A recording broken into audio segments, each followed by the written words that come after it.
La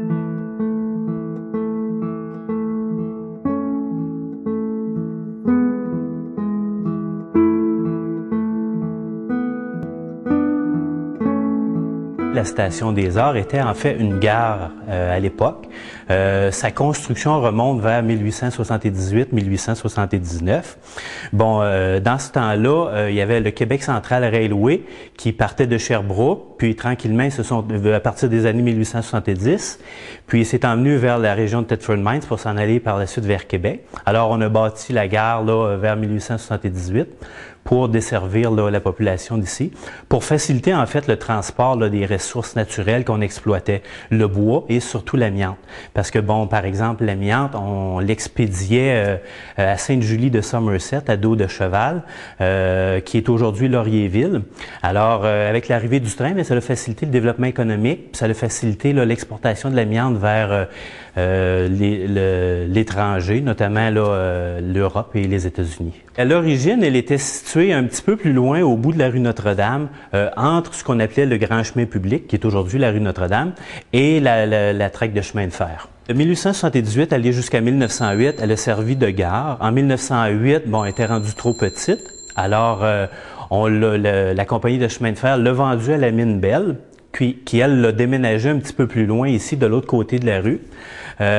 Bon, pendant quelques années, dans les années 1910-1920 à peu près, elle a servi là, de lieu de rassemblement pour les fidèles de l'Église méthodiste.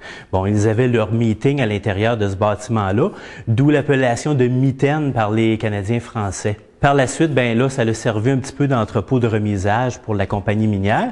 Puis, dans les années 1990, là, le bâtiment commençait à se détériorer.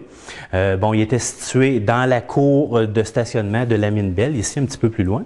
Puis, bon, la ville voulait préserver ce bâtiment-là. Alors, ils ont formé un petit comité pour voir à l'acquisition du bâtiment, qui s'est fait finalement là, au début des années 2000.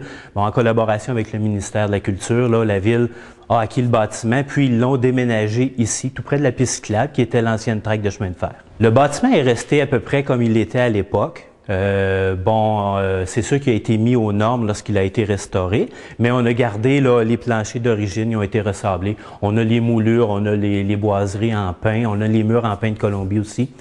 Puis l'extérieur, ben, on a toujours du revêtement en bardeau d'amiante, qui est probablement pas d'origine parce que bon, le bardeau d'amiante a été commencé à fabriquer plus au début du 20e siècle. À l'époque, il était peut-être en bardeau de bois, mais bon, depuis plusieurs années, il était en bardeau d'amiante. Fait qu'on a restauré le bardeau d'amiante pour lui redonner là, un cachet d'antan. Après sa restauration, aujourd'hui, c'est rendu un lieu de diffusion et de mise en valeur des arts, de la culture et du patrimoine de la région. On y présente là, à l'année là, des expositions en peinture, des expositions d'artisans, des expositions aussi sur l'histoire de la région.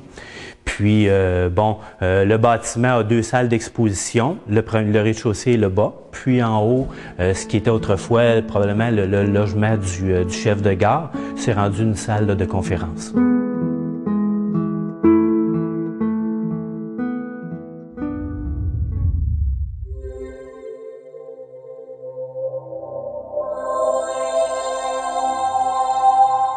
Télé Cogeco, exclusif au câble.